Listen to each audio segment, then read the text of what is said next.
up as I go. There we go. Making it up as I go. So, yeah, I just, for the title, I put our podcast and then the date. So it should be good. It says we're streaming. Let me check on YouTube here on my phone. Alright. Turn the volume down. Yeah, I didn't do that. And we'll give people a minute. I put it on Facebook earlier that we were going to go live. I'll be right back. Let people come on in. Okay. Anybody coming in? So far, oh, that says top chat. Where's the live chat? Live chat. Okay, there we go. All right, gang. So we're gonna start up our Living the Scream podcast. Sometimes we do these during the week. It's Sunday afternoon right now, early evening. I'm back. On this May 22nd, 2022. And our podcasts are, half of it we talk about behind the scenes with our reselling at eBay and scavenging. And then the other half we talk about our horror host gig, the Mummy and the Monkey, where we dress up in character and we host cheesy B movies in the public domain or independent films with permission from the filmmakers. Indeed. And it's a lot of fun. We put together comedy skits and dress up as different characters. It's all live streaming. Oh, I see why the camera's tilted. See how it's turned? Is it tilted? How it's turned, it's not facing straight. Did that check do anything different? Well, now I have no space on this side. No, you're perfect. No, I'm not. I have no space on this side. Just leave it alone. What do you need over there? Space-wise? Well, just so it's even, right? Okay, there's Movie and Toy Collector there, and Amanda Childers. Thank you guys for joining us. What's funny is that now all of a sudden the even thing concerns you. Before it didn't. Sometimes I can't tell on here. All right, so I'm Janet, and who are you? I'm cleaning my glasses. I'm James, as you may or may not know, and we host the Mummy and the Monkey's Harry Scary Hangout. I play Grimm Gorri, the monkey. She's Janet Decay, the mummy. Yep. And I gotta stop looking at that screen. Is anybody even in here? Yeah, there's a couple people here. All right, so how y'all doing this fine? Well, we're live now here in Cleveland. It's like 6 p.m. ish. Yeah. And it started out very rainy and cold this morning, and now it's sunny and cold.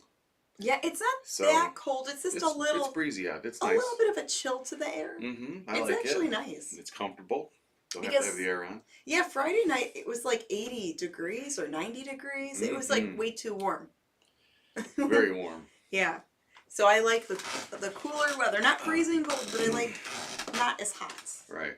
That's my favorite. Not a bad day after. Oh. Hello, Amanda. Hello, Grandpappy. Woohoo. All right. All right. So if you guys watch us later, that's okay. I'm sure a lot of people will catch this later. Well, it's the weekend. It's Sunday night. People are probably having dinner now. Mm-hmm. You know, around 5 or 6, I would imagine. We just finished some dinner. We got Bob Evans takeout, which was really good. Yeah, I had their chicken cob salad. Mm-hmm. I had the fork tender pot roast dinner. Very good. And Bob Evans does not endorse us. We just like to try different We're just foods. talking about what we did. Yeah. Trying different foods. We just had their food. We're trying. We always eat there. We should try other places. We should. We have like the same 3 or 4 places we always get to carry out from. Chinese place, Bob Evans, or the Chinese place is the Dragon Towers. Bob Evans, Si Senor.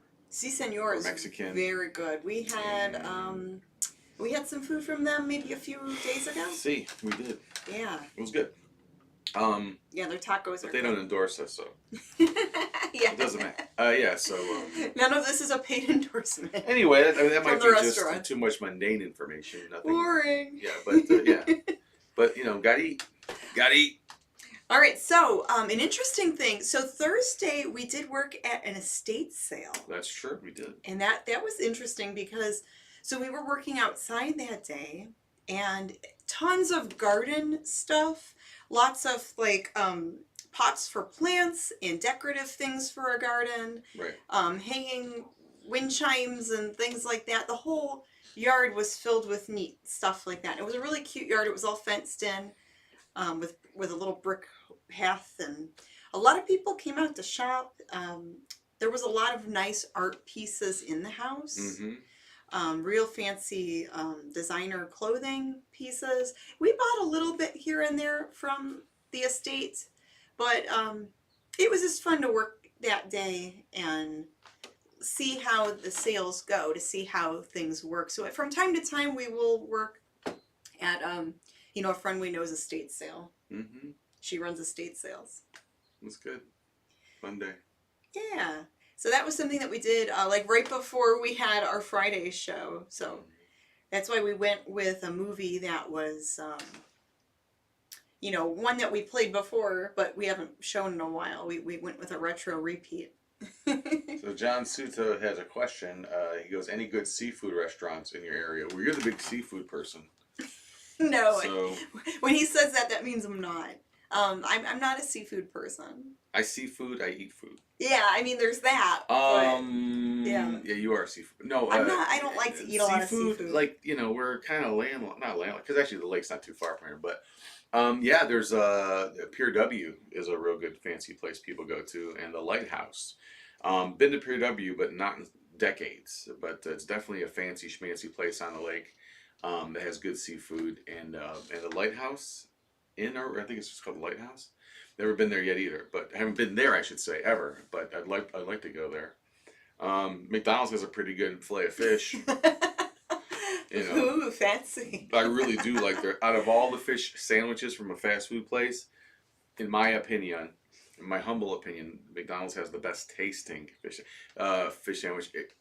I always wish it was a little bit bigger, but I'll take that taste over a bigger piece of fish that tastes like greasy whatever. Yeah. But anyway, I do like crab rangoons from the Asian restaurants, and then I do like California roll sushi. It's not seafood. And once in a great while, not very often at all, I might eat like a tiny bit of salmon, but I'm not like a seafood person. Yeah.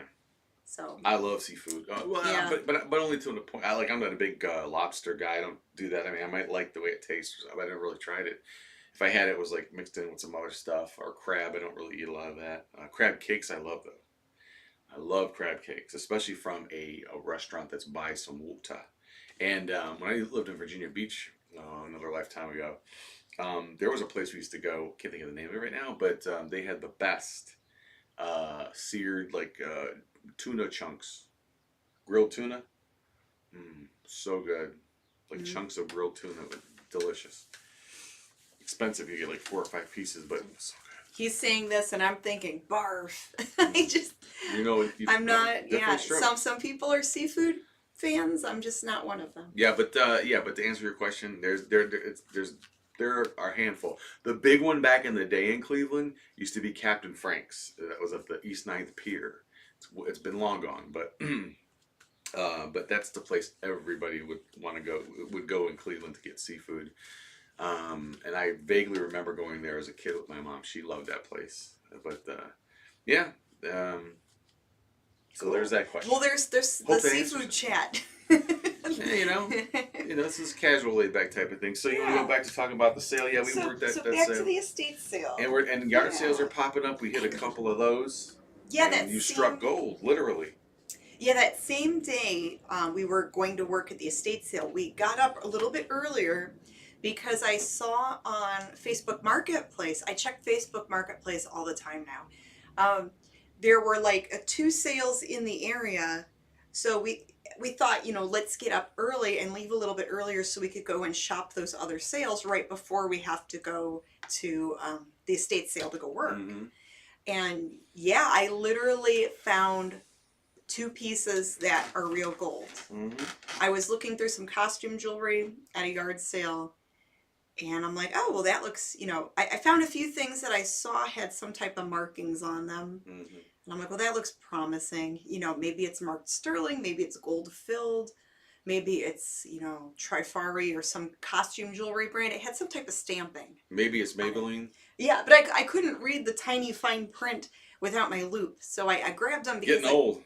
I know, I should have brought the loop with me. Welcome to the club. But then people might you know, if you see that, then they might suspect, like, what are you doing? Well, then you have to be a little more, Yeah. you know, inconspicuous with it. But yeah, you should probably have it with you. But I grabbed some costume jewelry, a few pieces, and then I found these earrings. They didn't have matches. I was hoping I could find a match to them, but I couldn't. But I grabbed the two of them anyway because I saw something was stamped on the back of them. And yeah, the two pieces are marked, the one is marked 14 karat, and the other earring might be 18 karat gold. Potato. It's marked 750, and 750 is 18 karat. So I'm really happy about that and very grateful. And yeah, I'll have to turn those in at some point. Yes, struck literal gold. Turn in the scrap gold. And it was the first. It's not the first time. Matter of fact, we always wait for that yard sale to happen every spring because there's one in particular where it seems like every spring they do a yard sale, and every time I find some interesting things there. It's like a little leprechauns there waiting for you with their gold. Yeah. Little pot of gold. Now look, yeah, see, Amanda says Hartville has their big flea market this weekend. Yes, so we want to hit up Hartville. So there's no Mummy and the Monkey show this Friday. Yeah. Because it's also Memorial Day weekend. It's the start of every big yard sale, every big flea market, every big barbecue, cookout, outdoor event. It's the kickoff to summer this weekend, pretty much. Oh my gosh, it is. I can't wait. We're going to have so much fun. Yeah, I'm going to work my butt off this week just to try to get a bunch of stuff done so I can enjoy the weekend. And the weekend meaning from Saturday to the following Saturday. No, the week. No, no. Excuse me, that pot roast is coming up. Oh, it tastes good. Just as good as it did. I'm still tasting green onion from the salad. It's so good, like the chives. I probably have onion breath. So I'm glad we're not streaming this in smell-o-vision. Yeah. But there's another sale. I think Archwood is also this weekend. Oh, the Archwood street sale. And I hope it doesn't start Friday. I think is it a Friday thing? I don't know. We'll have to check. Because I thought it was only like 2 days. Saturday and Sunday. There's also some like community yard sales and street sales where like the whole street. Archwood is almost like a mile. Yeah. Okay. It's a mile of yard sales. I think it's about a mile. Almost every house is having a yard sale. It's a real long street that connects two big major, streets. But it's the middle street that connects them, and I say it's at least a mile long, and about every house, every other house has something going on yard sale wise. We actually recorded a video going to those sales last year. When you got in a fight with somebody. I didn't get into a fight. Well, we got close. Here's what happened there. What happened last year? What had happened was. What happened at the Archwood street sale? There was one house in particular where I asked if she had costume jewelry. Junk jewelry, and she said, yeah, let me get the totes out for you. So I asked her ahead of time, and she brought out these plastic totes, these like little plastic bins. So I'm looking through them, and I had some pieces picked out as I'm looking, and I'm trying to look real fast because I know people are going to want to hover over you, and they swarm. Yeah, they swarm. This one woman grabbed one of the necklaces that I picked out. It was like a vintage rhinestone necklace. And I said, ma'am, that's mine. I'm going to buy it. I picked it out. I'm going to buy it. And she like, oh, let me see. Yeah. It's like, no, and I had her on video. She eventually gave it back. But after saying multiple times, like, ma'am, I'm buying that. Yeah. Please don't grab my things I'm buying. It was so rude. It was so unbelievably rude. Well, that's where you were saying you got to get your punk rock banded spike band. Yeah, I needed to wear my spike wristbands and be like, no, I don't recommend that. But I'm joking totally. But so I wonder if the spikes would be a deterrent, like visually, if someone saw that, maybe they wouldn't be as close if they saw me wearing spikes. Captain Yoni says Archwood street sales jumped the shark. Now, I will admit it hasn't been the best it's been. I remember it in the past couple of years. But there was one woman there, and I don't think she's going to be there anymore. We call her the white truck woman.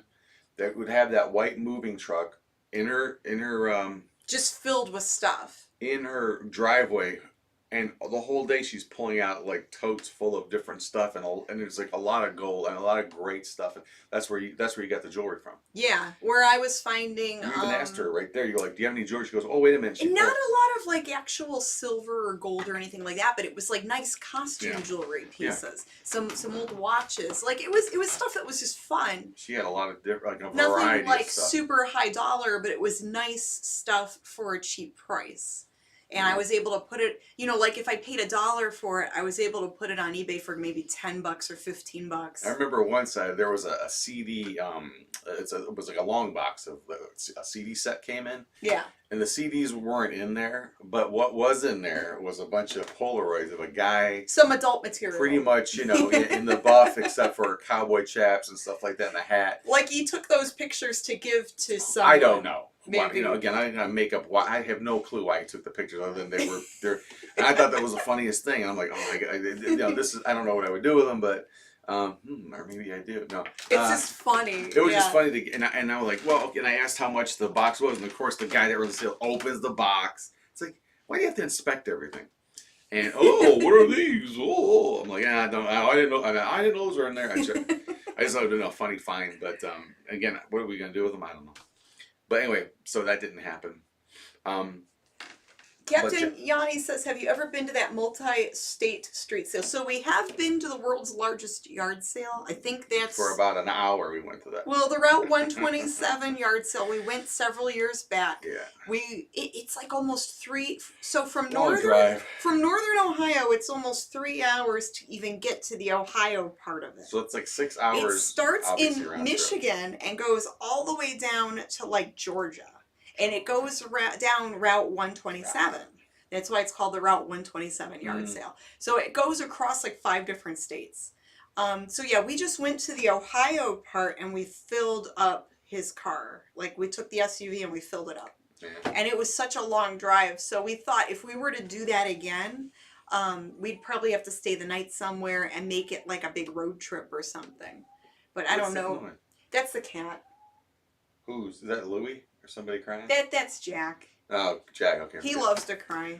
Yeah. So we got there. We stayed a good chunk of the day, and I had to double back. We didn't do the hotel room thing or camp out at someone's house. But I don't know if we're gonna even. That's not until fall, right? No, that's September or some weird time. Oh yeah, it's like maybe the first weekend of August. It's like late July or early August.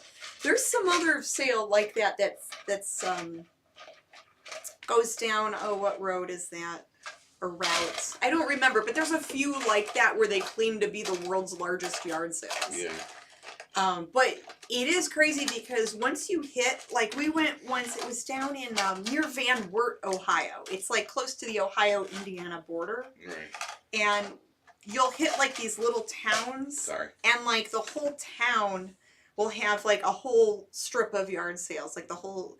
a lot of people participate. So then it's just, you could spend the whole day just in one town when you hit up these big yard sales. Is that Louie at the door? Could be. I'm going to open the door for Louie. John Suto, question. How many times have you been to an estate sale or flea market and saw something that you really wanted, but for some reason it didn't happen and you find out that it was a high value item? That's a good question. What's the premise here that we couldn't afford it? Like it's something that you missed out on, or maybe for whatever. So there's some items at estate sales, and it's no offense to the people. It just happened. It just no offense to the people who run estate sales, because I know they have to try to get their money and they're working on behalf of the homeowners. Hello, Louie. Sometimes the prices are too high where. Well, it's something really nice, but if you're trying to flip it, there's not enough meat on the bone. Or it might be something that, maybe it is a good price, but then you're afraid you might be stuck with it and it might not sell right away. So then you just don't want to. There's been times where I just didn't want to pay up for something because I was afraid it wouldn't sell. I'd be stuck with it. Well, So that's all. I mean, it's no offense to the people running the sale, because they're working on behalf of the homeowner. So they want to get as much as they can and try to clear out the house. Right, and that's different because they are also reselling. So, you're in competition with, with them, which it's going to be done. But like I'm trying to think like the one that got away type of thing. The one I've already told a story about is years and years ago. That braid that was that chopped off braid that was supposedly caught in the propeller of a ship that sank in Chicago in 1915 or 1914 or whatever it was. Western Electric, I forget the name of the ship. I'll remember it in a minute, but it was a boat that capsized at dock. It was not it was in the water, but it was not in the lake or anything. And a lot of people died that day, and it was a really bad event. But that was in a frame. It was this, like braid, and it said, this was fished out of from around a propeller. It was really, again, wow, it's a very, so it was like her hair that was caught in the propeller. yeah. Now I don't know if that Wow. woman died or not. She may have. She probably did. But I never. I wish I would have bought it. I think the guy wanted $75 for it. This was years and years ago. Wow. Or probably mid '90s or something when I was at a flea market, and I kick myself to this day for not buying it. It would just be one of those weird sort of morbid curiosity type of things. But I always think, for some reason, I think I'm going to run into it again one day. I'm always on the lookout for it. But as far as it being high value, it probably does have a lot of some other value. Than There's that, a lot of historical. oddity collectors and historical collectors, or I think something like that would have value in different genre or different categories, because it's that little bit of like a weird morbid type of thing, Yeah. and then the historical aspect because it was from a ship that sunk.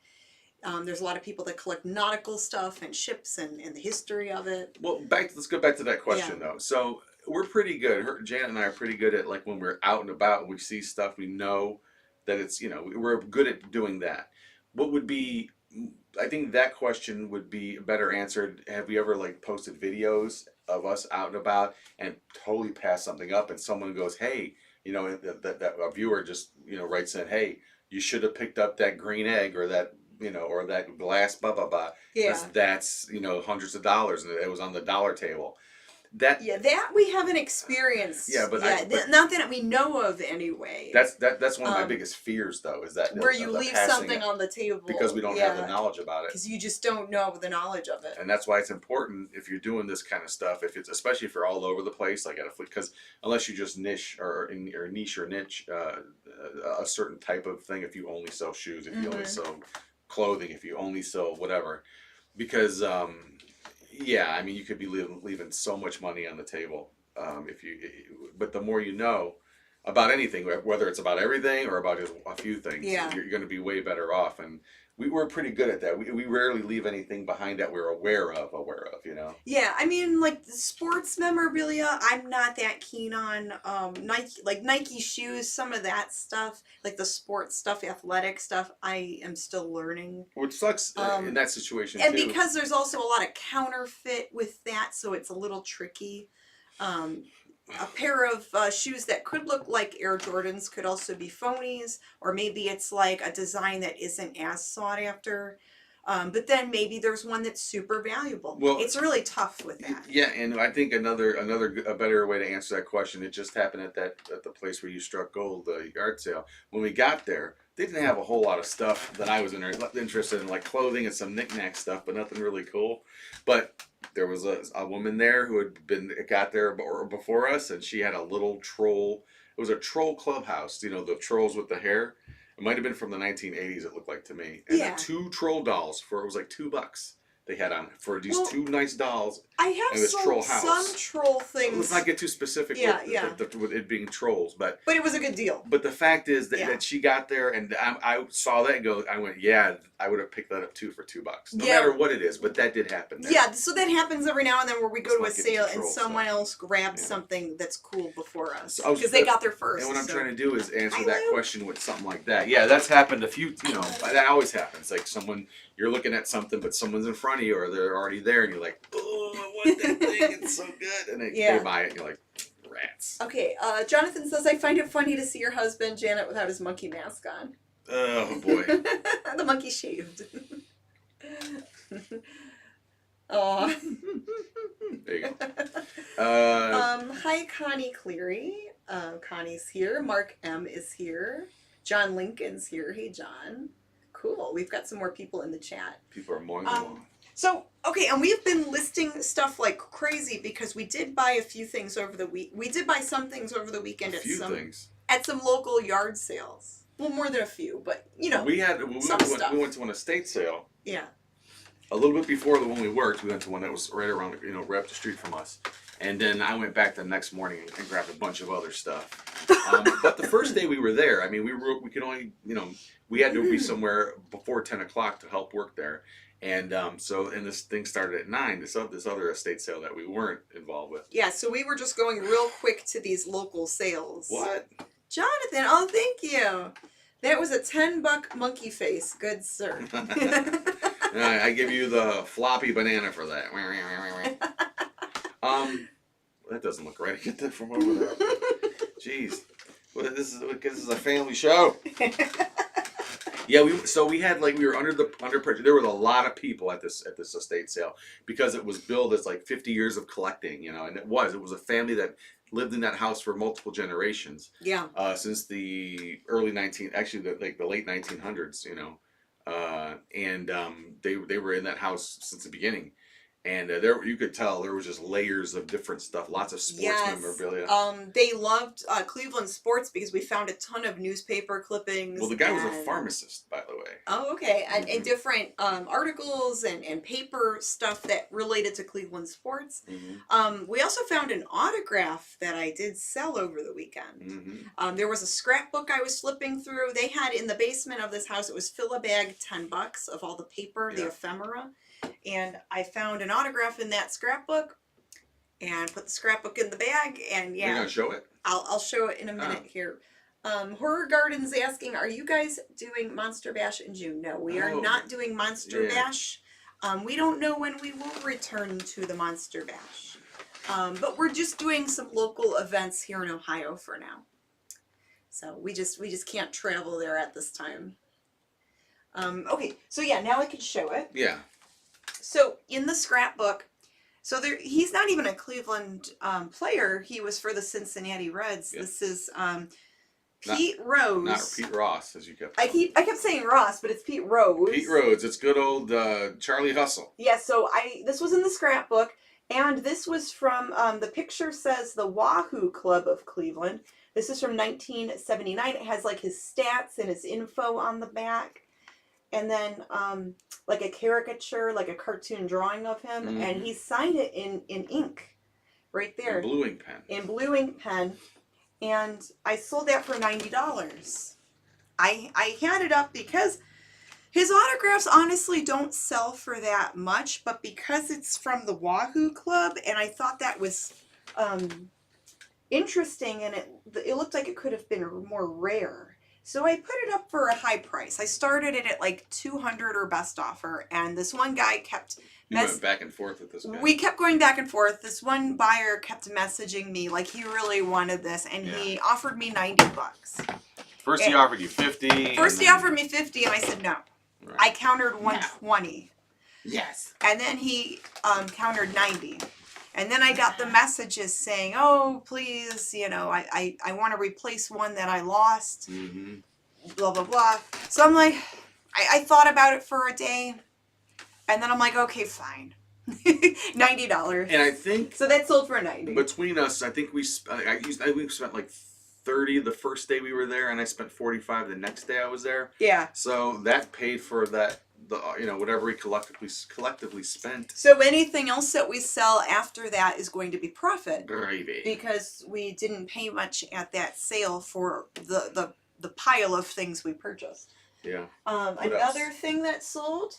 Not from that sale. Not from that sale. No, these are just some eBay sales in general. This is Bedtime Barbie. So. This is Bedtime Barbie. She has a soft, mushy body and a vinyl head there with all that hair. I paid maybe $2 for her at a Value World, and she sold for $13.99 free shipping. She didn't go for much, but quick little flip there. You got another one? Yeah, I've got more sales. All right, good. I'll be right back. I'll grab something. Yeah, watch out for Louie. I see him. Yeah, watch your step. I gotta watch out that my pants aren't falling down. All right. Yeah, pull up your pants. No one's paying for that. This little tiny piece here. Can you guys? Yeah, it looks like you can see it. Okay, it's a piece of patent leather with a little hook. That's a Barbie purse. This is from the 1960s. This little tiny thing went for $16 free shipping. Easy to ship. It could go in an envelope. No problem there. So there's another sale. And then, let's see. This one, I just listed this yesterday, actually. We've been listing a lot of things this weekend. This is a vintage made in Japan. It's faux jade, meaning fake jade, meaning plastic, and I think it's made out of brass for the metal parts. It's like a little Asian necklace. That went for $26.99 free shipping. I think I got that from the flea market last year. And it was just sitting around, and I didn't list it until the other day. So there's some sales that I have just from like last night. Just a little bit here and there. And then there's one that went through earlier. It's like some little doll. Let's see. Do you act as eBay valets? What's an eBay valet? I know it's a hard job, but I have been looking for one for years. eBay valet? What's eBay valet? That's interesting. eBay valet? eBay valet. I don't know. And Captain Yanni says, do you ever get sad going to estate sales where you can just tell that it's a house filled with a lot of memories and collecting, trinkets bought on vacation, etc.? Yeah. Yes. So most of the estate sales that we go to or work at, whether we shop there or work there, most of the time the person passed away. So there is a sadness there because you're looking at that whole person's life in their house. Yeah. It's kind of invasive. It's kind of like you're looking into their life. For an example, one that we worked at recently, the person was a hairdresser. So there was lots of hair stuff and lots of things that they were interested in, and they collected art. They loved art. So there were lots of beautiful art pieces throughout the house. So you hope that they, enjoyed their life and had fun collecting art and doing hair and whatever profession they did it while they were alive. Mm-hmm. But then there's a positive way to look at it too. Here's the twist that I spin. These items that you pick up at the estate sales can be loved by other people. So then that fun energy of collecting and enjoying these things can go to a new owner. So that way they don't end up being in a dumpster, they don't get thrown away. It's out there for collectors to still enjoy, and they like the history of the item. Like this autograph here. We may have saved it from getting thrown away by buying it at that sale, and now this new collector, will enjoy it for the rest of his days. Indeed, until he passes and someone buys that at his estate sale. Yeah, it's like the circle of life, but with vintage and everything is just stuff. Borrowed, as they say. Everything is just borrowed. So that's how I try to not be so sad about it. Is you're giving these things a new life, and it's fun. People can collect stuff. So there's a fun part about it too, and you hope that the person had a good life, since they're not around anymore. Yeah, I mean, I process it the same way. I mean, it is sad, but it's part of moving on. We are making a living off of not to say they're passing, but we are doing something good with with the belongings. It's doing something good, and it's find them another home that will love it as much as the person that had it. Yeah, exactly.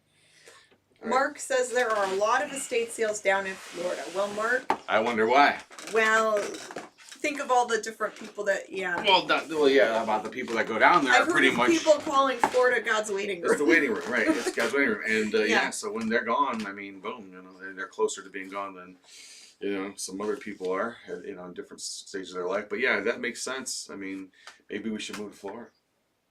Estate sale every day, twice a day. Too high. I know. Great place to visit, nice beaches, but I don't think I'd want to live down there. It's not a nice way to talk about women.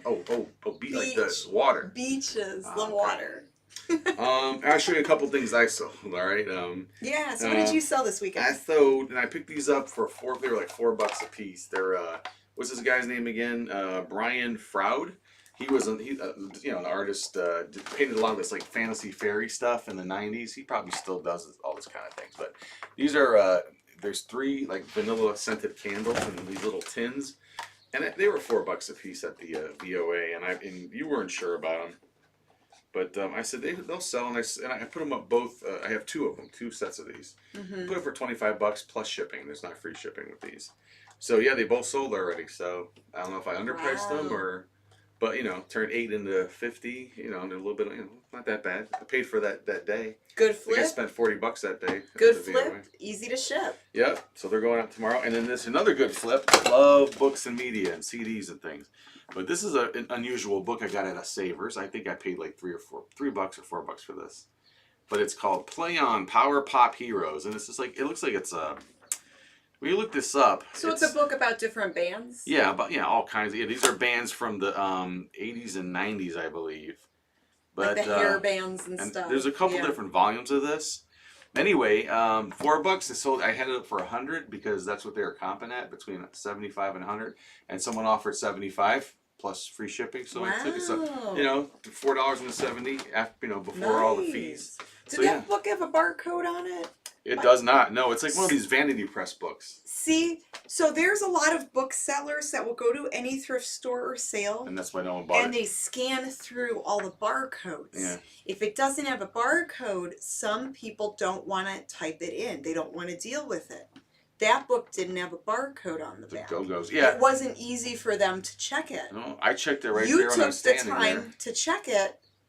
And you picked it up, and now it's sold. Yeah, when I didn't buy it blindly, I knew what I was. When I looked it up before I buy. I'm like, yeah, I mean, this is just good. because it doesn't scan doesn't mean it's not worth it. And it's sold for $75. Nice. So most of the books I don't even look through. I'll kind of skim through, and if there's something interesting, if there's something like antique or old looking, I'll check some of those. But books are tough because a lot of the booksellers will scan through. Yeah, and they'll pick the good stuff. For me, looking through books. It's I look at the religious stuff, anything mystical or occult could be okay, and probably would sell even if you're trying to sell a book for $10. It'll sell fast. It's not going to sit around. It will sell. No Something matter what that's unusual. Yeah. Yeah. Books like that, like some kind of like rock history, but not all of them are like that. There's a lot of rock history books that aren't worth anything. So. But, okay, so yeah, we talked about how Memorial Day weekend we're gonna do shopping.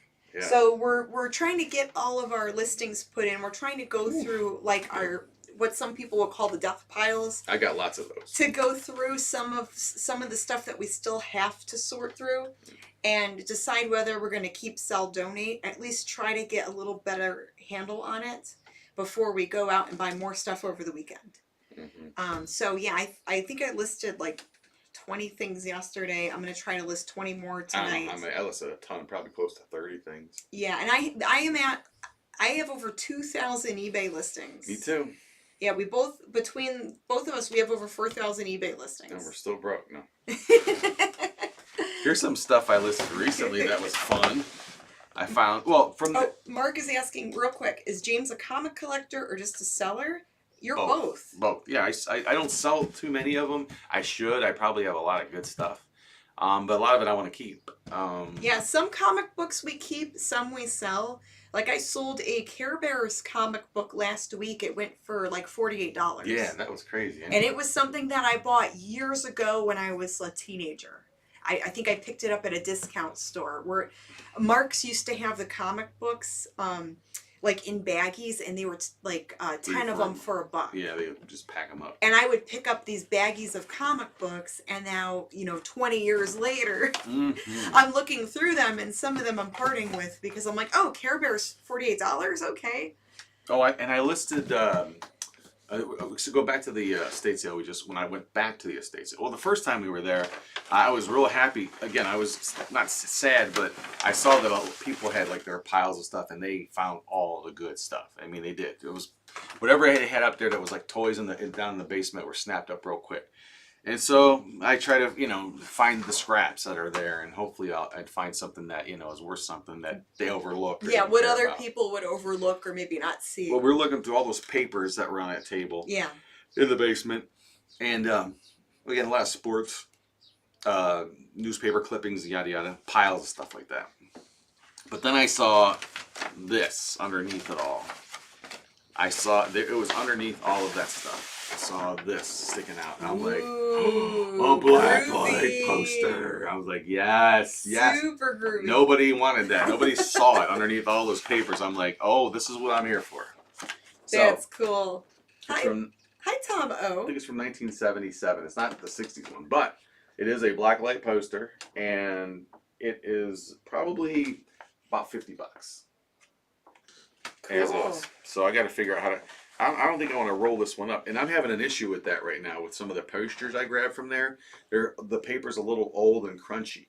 Oh. And if you start rolling these up, they'll rip. And they could deteriorate. And the rips, I notice as I start rolling one of them up, the tears get long. I'm like, oh, I got to try to stop doing that. Ooh. So I got to figure out what to do. I'm thinking about either sandwiching them between two pieces of paper, cardboard, the side, maybe? Not cardboard, because I'm going to send these out as. You don't want to send them out that big. That's a big. That would be a lot in shipping. Yeah, this is a smaller poster. The other ones are real big. I'll show you this other one. Do you think that one could roll up easily? I don't know. See, this one I might want to ship flat. See, posters are tough because, to ship them, you definitely don't want to rip them. You have to be very careful with some of those old posters. And here's one, and this one I just put up for $100. This is, anyone out there who knows who these two characters are from Battlestar Galactica? Come on now. I want to see it. Just frame it. You could frame it. I might put it in some kind of frame to ship it. Ultimately, that one. This one, I might have to try to roll up. But I'm thinking if I taped these rips that are on the tops and bottoms, it would help me. It would let me roll the poster up then. And then just show in the listing that you had to tape it. Yeah. Yeah. There we go. Boxy and Daggett. Boxy and Daggett from Battlestar Galactica. I cannot find this poster anywhere online, or not online. I'll take that back, on eBay. Lots of posters of the show with the montage of all the characters, but this one was like one you would buy at the store and hang up in your room. I know it's got a tear and all that in it, but it's rare. Yeah. And so again, just for funsies, I put it up for $100, and we'll see what happens. Maybe nobody will want it, maybe someone will want it, but I'm willing to obviously go down. I paid like very little for it. Real quick, John Lincoln says, my cousin Larry owns B&L Comics in Parma. Yeah. Don't know if James ever checked it out. Yeah, we've shopped B&L Comics Larry's before. A nice guy. I've spoken to him many times. Cousin Larry! Yeah, he's a nice dude. Yeah. No, yeah, that's a nice little shop. The dude's I buy comics from there. It's been a while. I mean, I don't go out buying comics as often as I used to. And I prefer to buy older comics. I'm not really fascinated by anything that new. And an old comic could run you as much as a new comic. Mm-hmm. So I'd rather buy, spend $4 or $5 on an older, comic from the 60s or 70s. Yeah, we look for the older comics, and we'll shop the old, discount, the comic bins, just so we can read them. Those are my favorites to look through. When they have comics for like $1 or $2, and it's like, maybe some moldy old ones from the 70s or something. I don't care much for anything new, and I think of it this way: if something new is out, they usually collect them. So, I mean, they get put out as a trade paperback. If there's like a story arc in the X-Men, or... Oh, that's right, where you could buy the graphic novel or whatever, and then catch up on your stories. Yeah. So you can, if you wanted to wait a little bit, they usually do collect those things if you don't have to have each individual issue. Again, I can't keep up with all of that right now. And I still got tons of comics in my collection I need to go through and read. Connie Cleary says, Mom and Dad went to an estate sale about 3 months ago. Dad got me in great condition Star Trek magazines, special editions for $20, near mints, and comics. Cool. So it sounds like you found some good stuff there. Here's a weird one too. I haven't looked this one up yet. I know what it is. It's a poster. It's the Bee Gees from the Sgt. Pepper's Lonely Hearts Club Band movie. Ooh. But this looks like it's a movie poster, but it doesn't have any information on it. So it's folded up like someone would fold a movie poster up. Or I don't know, or it might have came in something. Might have been like maybe. I don't know. Maybe from a theater. Or maybe but it doesn't have any information on it, so it just has it says Lonely Hearts Club Band, So I've never, I don't know. I don't know if this has any value, but I'm gonna find out. I'll look it up. But yeah, it's the Bee Gees and who's that in the middle? Is that what's his name? I don't know. Oh, Peter Frampton, I think. I believe that's Peter Frampton and the Bee Gees. It looks very retro. They have a lot of dust on them too. Anyway, but that was fun to find those there. They came folded in a flat pack mailer, says Jonathan Henry. So it may have been a mail away? Oh, okay. I had to look it up. I don't know like a mail away poster? Where that particular poster came from, but yeah. And then Jonathan also says you need to meet Cam at Geeks Gambit in Mentor on the Lake. I'd be glad to make the introduction. So he has a shop out there. I'd love to go out there. Mentor on the Mentor's Lake. pretty, yeah. Mm-hmm, Mentor's nice. I've never been to the. I haven't been out that way in a long time. Or the comic shop out there. Never been. Yeah. Sure. Cool. Let's do it. I used to run theaters, says Jonathan Henry. Mm. Cool. That was one of my first jobs. I worked at an old movie theater, like a long time ago. All right. I made popcorn there. All right, oh my so gosh, we talked about the eBay stuff. Yes. We're trying to really get the listings out there to really go through stuff because not just to declutter, but you know, we need the sales. Well, we're buying the stuff to sell. And we're buying it to sell, and we want to. We don't want it to sit there. We want our investment to get out there in the eBay universe so someone can buy it. It is a bit hard, or not hard for me anyway. I'll say for me to get through all of that. The fear of missing out, the FOMO stuff, and just buying and not listing a lot of it as fast as I buy it, and then you just start accumulating it. Yeah. And not that it's a bad thing, but it can get too out of hand, and it could be hard to get a handle on it. Yeah, and I'm not making enough to. If you're sustain spending more than what you're selling, then you're not making anything. That's not good for business. Right, obviously, duh. So obviously, we want to keep the cost down and get the sales out there. Yeah, so I know I have stuff that's probably really good laying around here, so I need to get it out here. Yeah, and with the self-employment taxes we had last month. Yeah. Woo! Yeah, we need more sales. The stretch sales. All right, and yeah, we're not one of those YouTube people who are like, oh, we're millionaires. We're I want to be though. We would love to be, but we're not one of those like, hey, buy my class and I'll show you how to make There's no law against that.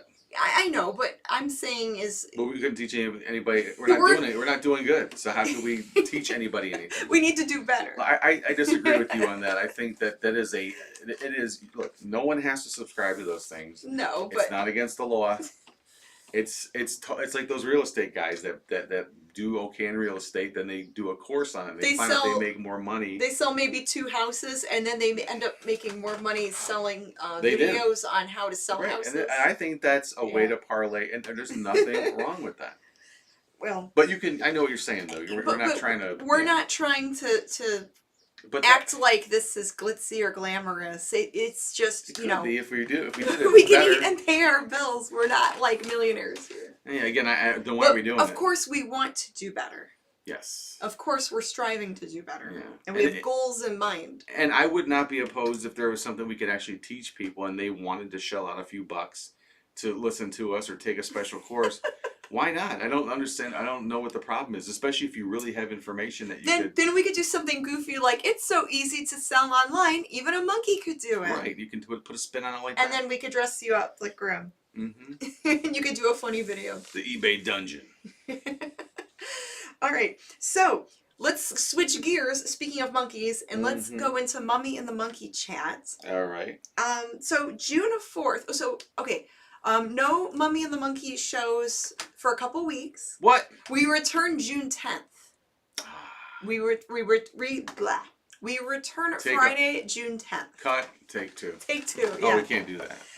June 4th, we're going to make our next appearance. We're going to be at the Cinema Wasteland one-day collectible show. Oh, I have that thing, right? You might have it might go to something else though. So it might just be our Teespring store. So hold on a second. But keep talking. I'll find it. Okay. It's only $5.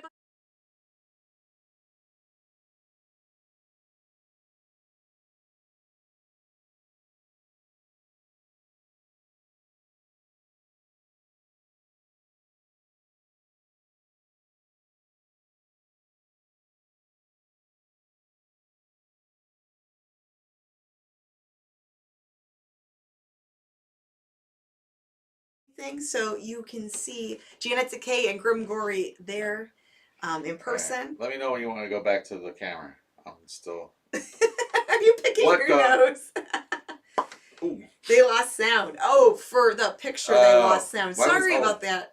But they got to see the graphic. But you got to see the graphic. So for more information on that event, check out cinemawasteland.com. So why is it turned off on there? I don't know. We probably have to fix the settings or something. Okay, and then our next event that we're attending is July 9th. we haven't really done anything on that as far as still-wise, but you can explain a little bit if you want. It's at the Beachland Ballroom, and let me see if I can pull it up on Facebook so I can read more info. Tease it. Yes. This is going to be kind of a first for us. Yeah. But it'll be fun. We're actually following in some pretty big footsteps there. Yes. Because this type of event, or this event used to be hosted by the Ghoul, Ron Swede. Yeah, the Ghoul used to help host the events at the Beachland Ballroom with Archie and the Bunkers and some other bands. It's a reunion of Archie and the Bunkers, yeah. The return of Archie and the Bunkers. It's called Cleveland's Screaming, the final chapter. Yes. And let me find the About section. One Last Scream, a full night of terror with the first reunion ever by Archie and the Bunkers. The night features the world premiere of This Is Elvis's Birthday, 92. Ah, yes. Film Threat magazine called it the worst documentary ever made. Oh, We're also bringing in the Ruiners from the Motor City to light your eyeballs on fire. Doors open at 7 p.m. with wild, psychotic teen sounds spun by WRUW's Mimi Dromette. Special secret guests too. Are we the secret guests? No, we're the hosts. We're helping to host. But I don't know, maybe. Maybe that's what it was. But I don't think we're secret though. We're gonna be all over that thing in a little bit here. Yeah, so we're gonna be there. We just haven't talked about it much until nowish. John Lincoln says, commenting on our 2-week hiatus here, that he usually rushes home on Fridays from his band practice, but now he can hang out there with his buddies a little longer. There for the you next go. couple of weeks. Cool. Yeah. But yeah, get ready to run back on June 10th. Cool. Come back to us. So yeah, I'm not sure about that movie. We've never seen the movie, but it looks like you know, the bad movies that we would host. Is there a trailer online for it? There is. They have a trailer on YouTube, but it still doesn't really explain anything. So. All right, I'll look at that. It's kind of out there. It was shot on Super 8. It's like some weird like documentary thing shot on Super 8. And I guess Ken Kish from Cinema Wasteland edited the film. Oh, that's right. So, there's a Cinema Wasteland connection to this. Yeah, and Bob Ritchie, I believe, made the film. Him and his buddy. Oh no, Mike Hudson made it. Were you talking to him? We were talking with Bob. Yeah. Is that Jack still? Yeah. He's such a crybaby. He hears us talking and then he meows, and he's totally fine. We'll give him treats and stuff, and he'll still meow. Jack's just a crybaby that always wants attention. He's our really shy cat. The cat's afraid of his own shadow. Yes. That's him Jack in the other room. So yeah, we're excited about those 2 events, and we had Wow. Should I close this door? Go get him. Bring him in here. Should I go get him? Yeah, go get him. I'm gonna go get him. Now, if he scratches you, don't yell at me. Oh, he ran away. Ah, then there's that too. He'll scratch me. That's the worst part is whenever you go up to him, he runs away. You. He cries for you, then when you come, he runs and hides. He'll like go run and hide. It's like, dude, I can't. It's very strange. I can't spend time with you if you run away. Very strange, dear. Cats are so weird, but we love them. Oh, Mark MC, he said he saw where we both got honorable mentions on the rondos. Congrats on that.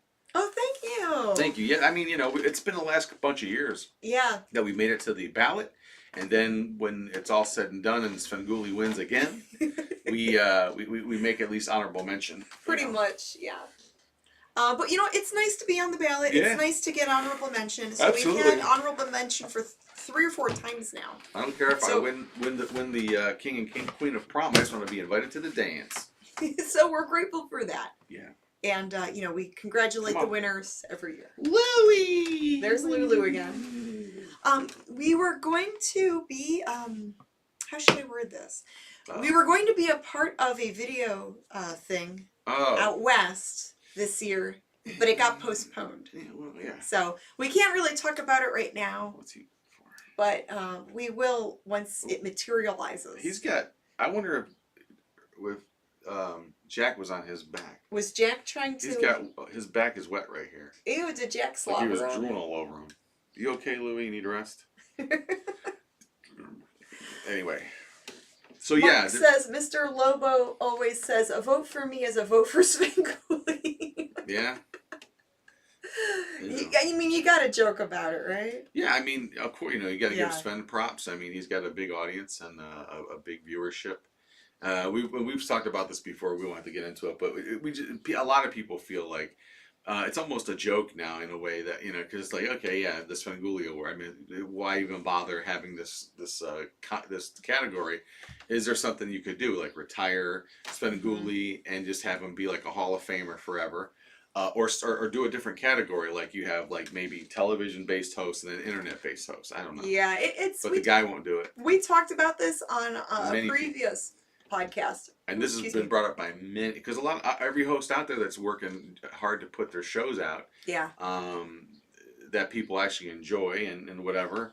You know, it's not that you're not doing it for an award or anything. You do it because you like it, or in our case, we're making a little bit of money from doing it here and there. I mean, not to live off of, but you know. So the Mummy and the Monkey is a passion project of ours, and always has been. It started that way. Now I want to be And more of a business. it's a passion project that we want to work out for us. Yeah, you know, we're trying to build it up, and we do get a little bit of, you know, revenues here and there that helps support it to continue on. Like the way Svengoolie and Elvira have been doing it. I mean, Elvira's a great businesswoman. Yeah. She's had lots of Elvira branded things that she's sold.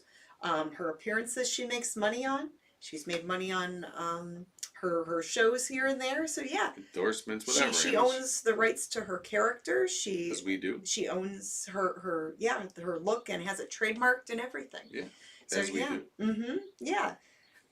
So it's great to brand yourself and to build it up. Whether you're a horror host, a musician, a podcaster, you know, a vlogger, whatever that you're doing that's creative, an artist, whatever you do, it's definitely great where if you could start your passion project out as just doing it because you enjoy it, but then at the same time later on you want to build it up where it can pay you back. Yeah. So that's what we're still striving for, to build it up so it can pay us back. Yeah, even the Ghoul was doing that. You know, he had a show syndicated around the country here, and then in smaller markets where he was, you know, he would get some kind of royalty for it.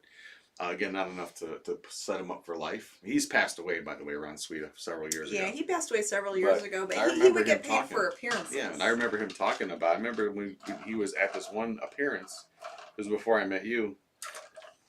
I remember him with leaning against the wall at the appearance on a little bit of a downtime that we had at this art gallery. Him kind of going, I still think he was talking to us, you know, the little group that was around him, saying that he still thought there was a way to make money doing the Ghoul, you know, that he might still have a chance to make it big with it. Yes. So I mean, you know, who knows? I mean, if you're interesting enough and you have that right little sort of viral video, or you know, sometimes you know maybe it's not the Mummy and the Monkey something else we do that will get us attention, but then the Mummy and Monkey can bleed over into that. I don't know. Well, we're definitely going to try to film our goings out this weekend with the GoPro. Oh gosh! Try to get video of some of these sales and shopping and stuff. We really need to get hardcore. Yeah, we need to do better with filming that stuff because it's fun. People like to see. And people like to see it. They like to see what you find, what the sales are like. We should get those straps. I should get one at least. Wear them around, yeah. Yeah, because clipping them on your jacket or your belt. No, I did that once and it didn't work. They don't work that way. You need that. They make those harnesses for a reason. They look ridiculous, but they work. Or some people just carry the camera around. I don't mind doing. I'll carry it now, and I'll have it pointed at the things I'm shopping. I try not to video the people too much anymore, because in the past we would go to these sales, and I would have the camera up here, and you would see the people, but then you didn't see like the stuff on the tables. Yeah, I feel more control and I can hold it. You guys and Houlihan and Big Chuck are my faves forever, says John. Oh, thank you. Thank you, dude. Houlihan and Big Chuck. Awesome. There's I know that new show was uploaded a couple weeks ago, a new Big Chuck and Little John show from the 1980s. If you go onto the Facebook page, the Big Chuck and Little John Facebook page, the group page, I should say, they upload stuff to archive.org, I believe, and it's a Dracula movie, a Christopher Lee Dracula movie that they hosted in the late 80s that somebody recently, I haven't seen it yet. I have to go see that. And there's some other stuff, like someone has a beta tape with an episode, and that's another thing. People are out there. We're out there fishing to find people that have other episodes. Yes. Oh, and some new pictures of Ghoulardi surfaced. Did you see that? Yeah, someone shared those in the Ghoulardi group and in the Big Chuck and Little John Facebook groups. We're always on the lookout, along with a handful of other friends that do this archiving or digitizing. We're always on the lookout for old tapes that were taped off of the TV. like local shows like Big Chuck and Little Local John, Cleveland's local like, Cleveland shows, yeah. or other cities too. If it's it like doesn't matter. or if it's a movie host, yeah. Oh my gosh, yeah. If it's any And- horror host related stuff, Yeah. local to where you're from, if you have any of those kind of tapes and want them converted onto a, digitized or onto DVDs, we would do that and send the tapes back. I mean, that's not a problem. We're just wanting to preserve all this stuff and share it with everybody. To share it not with the sell fans. it, right? You definitely could not sell it, but it's something that you could digitize and have out there for preserving history and to share with the fans who also want to see it. Yeah, because that's the only way this stuff is ever going to move forward is if people preserve it and share it and not sell it necessarily, but definitely share or hoard it. That's the worst thing, and we've been through this before. We know someone. We know of someone who has been hoarding tapes for years and does not put them out for the fans to see. And it drives us nuts. Yeah. Dude, what are you doing? And you could say, you know what? Okay, we have we already have a lot of Big Chuck and Little John shows, and some of them have the Big Chuck shows that have been saved, that a lot of the collectors and people that like the show have. But, he has some of that stuff that nobody else has but him. Yeah. But he also has like a one-off show that this friend of ours really is trying to find one episode. Just all he needs is because there is a one episode of a very short-lived horror host from a different part of the country. This guy supposedly has at least one episode. And he has it and won't share the tape. Share the tape. So when this guy dies, or unfortunately, or loses his memory, all those tapes will probably get thrown into a dumpster. They're right in the garbage. His mom is going to throw them right in the garbage. Any surviving relatives are going to see all these tapes stacked up in the house, and they're not going to care. They're going to junk it. Yeah, they don't have. So to hoard it and not do anything with it, it might as well be lost forever. It might as well be gone forever. So anyway, hey, so if you guys have you, old tapes like that hidden in your basement or attic, think of the archivists who are trying to preserve it for history.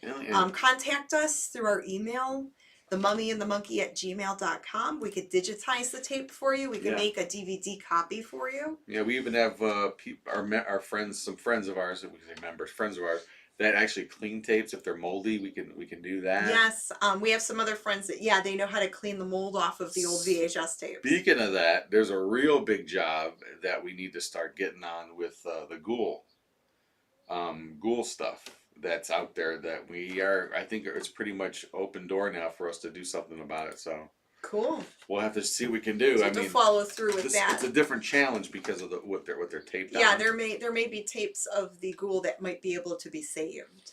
But yeah, it's a weird format. It's not a regular VHS. Special machines, that whole business. And they have damage, so moisture damage and mold damage. So it's gonna be like a lot of work, a big project, but again, here's hoping those could be saved at some point. We always think about the Ghoulardi thing, how there's only 18 minutes of collected footage of Ghoulardi's show that was on for 3 years here in Cleveland, and had someone just cared to say, hey, let's just take this stack of Ghoulardi shows that we've actually still have on tape or whatever they taped it on, and just preserve them. Nope, tape over them, throw them away, whatever they did. Yeah, all gone. Nobody cared. Now we have stuff sitting right in front of us that could be done with. Now we don't want to repeat history with the ghoul stuff anyway. Right. I know it's just how we're wired, I guess. We just want to see this stuff. That's like all my VHS collection. If I croak, it will probably all go in the trash. My kids are like, "What's all that junk?" I have thousands of VHS horror and taped shows. Oh wow. Mm-hmm. Yeah, definitely try to digitize it, preserve it. Well, even if they're digitized, his kids won't. But so the way to prevent that is to get into trading groups out there that trade movies. Yeah, the VHS, the trade groups, and then you could trade and talk with the other guys and see if someone else might want those and make plans. Yeah. Or if something were to happen, there's another collector that could get them. Now, if you're talking about movies that are on VHS, stuff that's you bought in a store. Mm-hmm. But some of those are hard to find. Your best bet. Some of those are rare. Your best bet is to educate your kids and say, look, this is the section that's good. So if I die, don't throw these away. You can sell these for good money. Yes. I would do something like that. Yeah, educate them have all the info there for them. Have that all set up because why would I don't think anybody would want to throw money away. I don't think anybody. I think they'd be more than happy to I know you would love it if that. I'm sure that if they can make something off of your stuff, that would be great. But you have to let them know what that is. Mm-hmm. But as far as the local stuff and TV type things like that, yeah, the best way to preserve that is to share it with people and make multiple copies of it, and everyone just kind of has it in their collections. So no matter when this one goes or that one goes, and people just throw their stuff in the garbage, there's someone else that will have a get copy. that and carry the torch, the VHS torch for And you. someday Yeah. Oh, someone gets a banana. Oh, thank you, Jonathan Henry. A swirly banana. I'll be glad to make an introduction and mentor on the lake with Geeks Gambit. I'll gladly buy a meal for both of you. You don't have to nice do that. Offer, thank but you. yeah, we'll see. Yeah, we'll. You could get him a fillet of fish. They're cheap. Ooh, they're not that cheap. Be careful now. I'll take a McDonald's coffee. We'll try to catch him on the 2-for-1 day. Buy one, get one for $1. Yeah. Pick out something cheap off the menu. But Jonathan Henry, thank you so much. That was very nice. Yeah, thank you. Bargain Barons are here. Wow. Oh. Wow, they're popped in. So they did send us an email. Mm. Bargain Baron says, "Hey guys, you're both looking good. Sent an email to you the other night." Yes, so we got your email. Thank you. Oh, I got it. That's awesome. Yeah. We did record a new promo video for you guys. Yes. James just has to edit it. We'll put it together soon, very soon. That's Yes. part of my duties this week. So that's why we didn't respond yet, because in the next day or two, you'll get a video from us also. Yes. Yeah, so thank you for sending that, and we can play that on our show. Yes, when we come back. When we do return with new Harry Scary Hangout episodes, Friday, June 10th. Banana bird. Banana gull. Flapping The banana phone song pops into my head. Hello. Now. Banana phone. I don't see. You act like everybody knows what it is. I had no idea. Look up banana phone. Raffy, on right? YouTube. It's a Raffy. kid's song. Raffy. It's cute. Banana twist. It's a little kid's song. He goes. They go. Yes, upload it to the drive whenever you have it ready. Oh, Google Drive. Yeah, that's an easy way to send it. Cool. Absolutely. Very cool. Yeah. So adventure awaits. We got a lot to do this week, so we can get to the crazy weekend. So. Cool. All right, guys. Well, thank you for joining us. If you have any questions, comments, concerns, complaints, you can put it in the... Don't call us. Don't call us. No, you can put it in the comments below, or you could email us. If you're local and you have a bunch of stuff in your garage or basement or attic you want to part with, also send us an email. Maybe we could buy some things off of you. And that's something you didn't talk about. Oh, I forgot to mention that. Yeah. So we had a few people contact us saying that they wanted us to pick through their things and help them get rid of stuff. They want us to go through their drawers. Yeah, we're going to go through their drawers. Okay. No problem with that. What do they look like?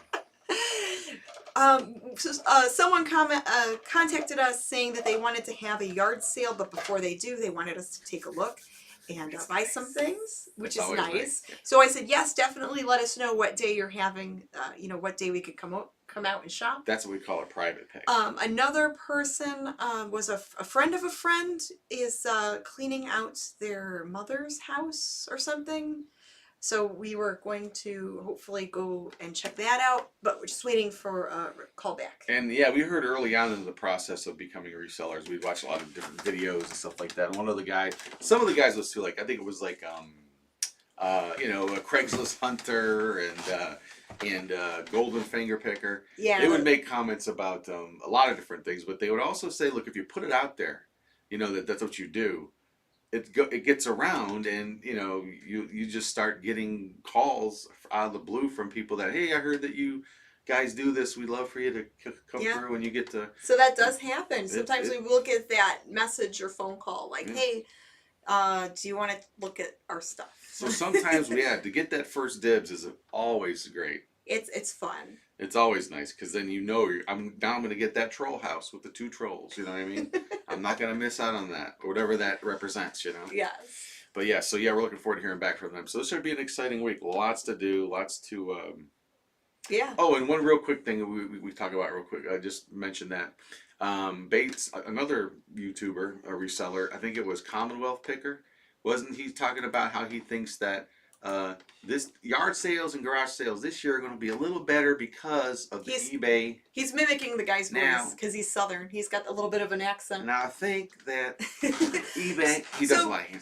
Yeah, there's definitely, I think the yard sales will be more out there because with the Well, there's a couple different things going on. There's many different reasons. One, because of the economy. Right, and people need a lot of people cash. are saying we're going to be in a recession again, and with the way things keep going up in price, some people might want to part with things to get a quick buck here and there.